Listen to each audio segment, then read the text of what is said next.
So hey guys and welcome back to another video of super duper Hindi. सबसे पहले तो sorry यार, बहुत ही दिनों बाद वीडियो आ रही है, लेकिन इन दिनों के अंदर मैंने तुम्हारे लिए एक इंटरेस्टिंग थ्योरी फाइंड करी एंड मुझे फाइनली एक थ्योरी मिली जो मेरी लास्ट थ्योरी वीडियो से कनेक्टेड है। इसलिए प्लीज इस थ्योरी वीडियो को देखने के बाद मेरी लास्ट थ्योरी वीडियो देखना बिल्कुल भी मत भूलना। सो पोकेमॉन डायमंड एंड पर्ल एक ऐसी सीरीज है जो सबके दिलों में बसी हुई है एंड बसे भी क्यों ना, हमें एंटरटेन करने के लिए इसमें वो सब कुछ है जो हमें चाहिए। इस ही सीरीज के अंदर हमें लेक गार्डन पोकेमॉन्स देखने को मिले जिन्होंने ह्यूमैनिटी को सेव करने के लिए 3 पोकेमॉन ट्रेनर्स को चूज किया, ऐश, ब्रॉक एंड डॉन। बट अगर मैं बोलूं कि ऐश, ब्रॉक एंड डॉन वो ओरिजिनल ट्रेनर नहीं थे जिन्होंने लेक गार्डन को चूज किया, तो तुम क्या बिलीव करोगे? वेल, मे बी इस वीडियो को पूरा देखने के बाद तुम्हें बिलीव हो जाए। सो वीडियो को स्टार्ट करने से पहले चैनल को सब्सक्राइब करना बिल्कुल मत भूलना ऐसे ही अमेजिंग वीडियोस देखने के लिए। So without wasting any more time, let's get started.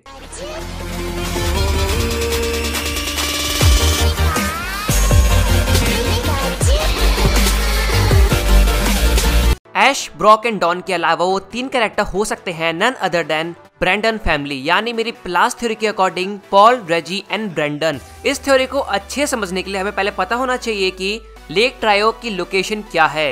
UX एक नॉलेज पोकेमॉन है जो रहती है लेक एक्विटी में, मेस्पिरिट एक इमोशन पोकेमॉन है जो कि रहती है लेक वेरिटी में, एंड एट लास्ट एजल्फ एक विल पावर पोकेमॉन है जो रहती है लेक वेलोर में। So starting with Paul, Paul sharing the same Japanese name as Lake Verity's Shinj, जहां लोकेशन है मेस्पिरिट की। हम सब जानते हैं कि पॉल एक क्रूअल कैरेक्टर था जो बिलीव करता था that his methods of training is right to become stronger, जबकि ऐश एंड उसकी पल्टन ने उसे ये ट्रूथ दिखाया कि उसके मेथड्स टोटली रॉन्ग हैं और इस चीज से पॉल डिसएग्री होता है एनिमे के एंड तक। Paul truth is conflicted by the truth of others. Now let's move on Mesprit. Mesprit एक इमोशन पोकेमॉन है जो एक्सप्रेस करती है all emotions from happiness to anger to sad and other feelings emotion, और इन emotions की Paul में कमी थी। हमने कभी एंगर के अलावा पॉल के अंदर और भी कोई इमोशन नहीं देखा। So according to me, Paul is right chosen person for Mespirit to regain emotions. Now let's talk about Reggie.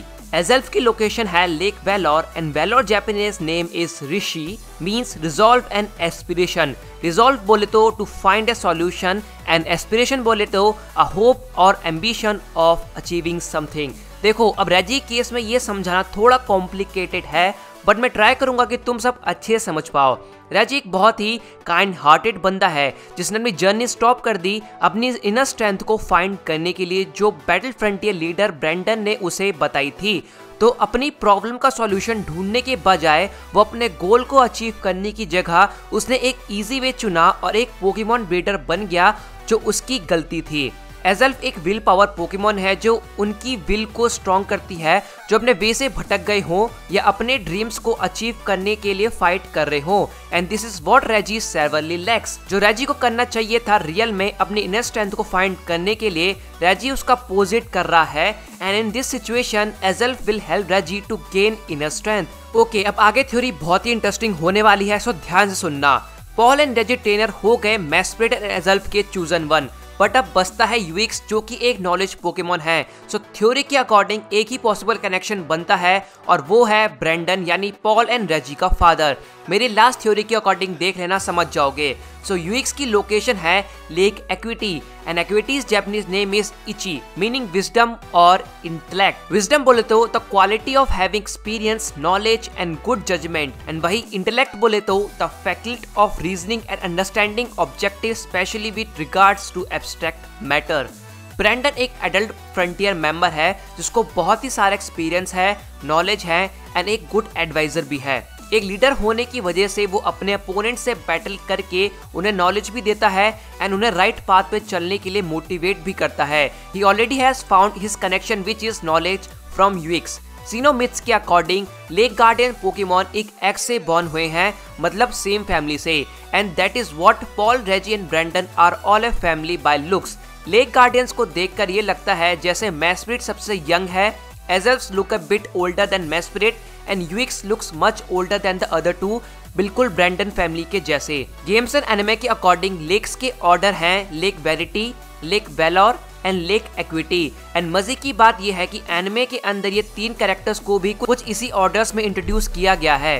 Paul right at the beginning near Lake Verity, Reggie in Veilstone City near Lake Valor and Brendan near Snowpoint City Lake Acuity. तो क्या ये coincidence हो सकता है या theory एक sense बनाती है? Okay, coming to the next point, Mesprit and Azelf are pink and blue in colour, और अगर हम इन दोनों कलर को कंबाइन करते हैं तो हमें मिलता है पर्पल। एंड वहीं पॉल एंड रेजी का हेयर कलर क्या है?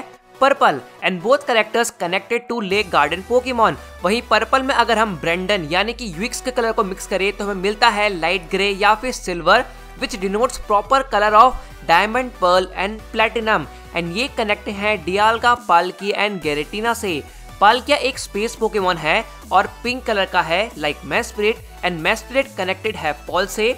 पॉल अपनी जर्नी पे निकला है moving through space and find emotions. वहीं पर डियाल्गा एक टाइम पोकेमॉन है और ब्लू कलर का पोकेमॉन है लाइक एज़ल्फ, एंड एज़ल्फ कनेक्टेड है रेजी से। रेजी ओल्डर ब्रदर है और उसने पॉल से ज्यादा टाइम स्पेंड किया है वर्ल्ड में, और जो उसने टाइम अकेले घर पे स्पेंड किया है वो टाइम उसने यूज किया है अपनी विल पावर को ढूंढने के लिए। एंड एट लास्ट गिरेटिना एक ब्रिट्रेयल और डेजर्ट पोकेमॉन, या डेजर्ट मीनिंग है छोड़ देना या फिर भाग जाना।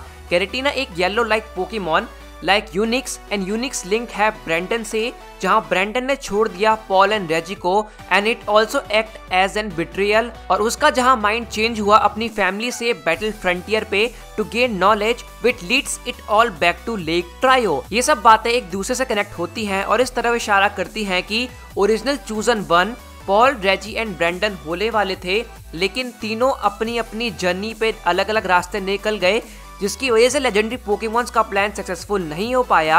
और इसी वजह से लेक ट्रायो ने अनदर ट्रायो को चूज किया जो will power, emotions and knowledge को रिप्रेजेंट कर सके, और वो ट्रायो था Ash, Brock and Dawn. Lake trio, Dialga, Palkia and Giratina की बात तो हो गई, बट अर्सियस कहाँ गया? वो किसको रिप्रेजेंट करता है? वो इस थ्योरी में कहाँ पे फिट होता है? वेल, इसका आंसर बहुत ही सिंपल है। अर्सियस सभी लेजेंडरी पोकेमॉन्स का क्रिएटर है, एंड फैमिली में की मेंबर कौन होता है जो फैमिली को फैमिली बनाती है? इसका राइट आंसर है मदर और ए वाइफ। एंड अर्सियस यहाँ पर ब्रेंडन की वाइफ एंड पॉल एंड रेजी की मदर को रिप्रेजेंट करता है। अर्सियस ने गैरेटिना को डिस्टोरेशन वर्ल्ड में सेंड कर दिया था, वहीं सेम ब्रेंडन की वाइफ ने ब्रेंडन को डाइवोर्स दे दिया और उसे अकेला छोड़ दिया। सो यहाँ पर डाइवोर्स रिप्रेजेंट करता है डिस्टोरेशन वर्ल्ड को, और इन्हीं सब रीजन की वजह से पॉल में इमोशंस की कमी हुई और रेजी में विल पावर की कमी हुई। वहीं ब्रेंडन के पास नॉलेज की कमी नहीं हुई कि ब्रेंडन की नॉलेज कभी भुलाई नहीं जा सकती। वेल, ये थ्योरी थोड़ी कॉम्प्लिकेटेड है, बट आई होप तुम्हें समझ आ गई होगी। और इसी के साथ ये थ्योरी यहीं पे खत्म होती है। वीडियो को यार अपने दोस्त का शेयर करना बिल्कुल मत भूलना, क्योंकि मैं तुम्हारे लिए ऐसे ही एकदम अलग हट के न्यू थ्योरीज लाता हूँ हमेशा। एंड एटलीस्ट मुझे इस वीडियो के ऊपर 1K लाइक तो चाहिए ही चाहिए। जाते जाते इंस्टाग्राम में फॉलो करना एंड डिस्कॉर्ड को ज्वाइन करना बिल्कुल मत भूलना, लिखते हुए डिस्क्रिप्शन में मिल जाएगा। एंड चैनल को सब्सक्राइब कर देना भी ऐसी वीडियोस देखने के लिए। सो गाइस, मिलता हूँ तुमसे अगली वीडियो में। Till then, bye.